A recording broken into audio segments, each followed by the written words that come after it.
Hi, my name is Alison Anderson. I'm with successionmatching.com. We're an online platform that matches businesses looking to sell and people looking at buying businesses or farms. The concept started when I had a client that came into my office that was looking at selling his plumbing shop. The problem with that industry is if you put up a for sale sign, your suppliers start asking for cash on delivery, and he was scared of losing the one staff that worked for him. He was looking for a private and secure way to sell his business.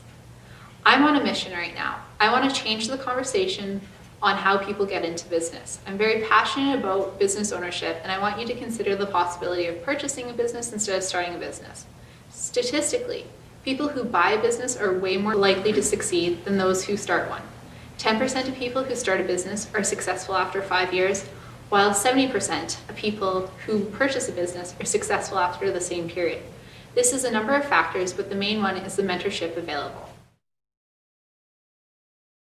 Succession planning is training and developing a leader for a position in case someone either leaves a business or if they retire, or else inevitably if they get sick or die.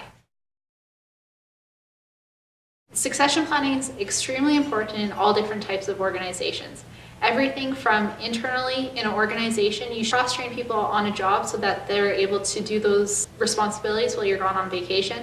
And it's even more important for sole proprietors or small corporations to set up a succession plan, because the average transition of a business in Canada takes 2 to 7 years. So if something happened to them, or else if the right buyer came along, you want to make sure that everything's in place so that you can transition your business or farm successfully. Business ownership, the hours are pretty long. If you're not interested in a career like that, you might want to rethink certain industries. Another thing is figure out, if you're looking at buying a business, is there a certain accreditation that's required? So for example, if you want to buy a dental office in Canada, you have to be accredited by the provincial association. So a non-dentist couldn't buy a dental office. So just make sure that you're familiar with what the different accreditations, and maybe you need some additional schooling to buy that type of business, and make sure that's in your long-term goals. There's 2 main ways to purchase a business: share and asset sales. A share sale is when you're buying a portion of the company. An asset sale is when you're buying the inventory or the hard assets of the company, like a bread maker. So there's pros and cons to shares and asset sales, but the main one on the share sale side is there's goodwill that you can purchase in there. So a lot of sellers are looking for share sales. As a buyer, you need to be cognizant of, though, if there's any past legal action, the person that's buying the share may be held responsible. With an asset sale, it might be under-depreciated, and there's some accounting regulation.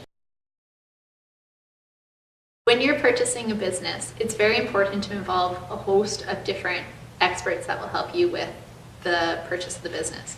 So you need everyone on your team, everyone from legal to accounting to even an HR professional if you've got staff that you're onboarding. To protect yourself, make sure that you talk to a lawyer once you put in your letter of offer, and also make sure that it financially makes sense. We strongly recommend that you go talk to Square One Business Center and work on a business plan, because you can map out those numbers and make sure that it actually makes sense and you're able to make a career and a living off of it.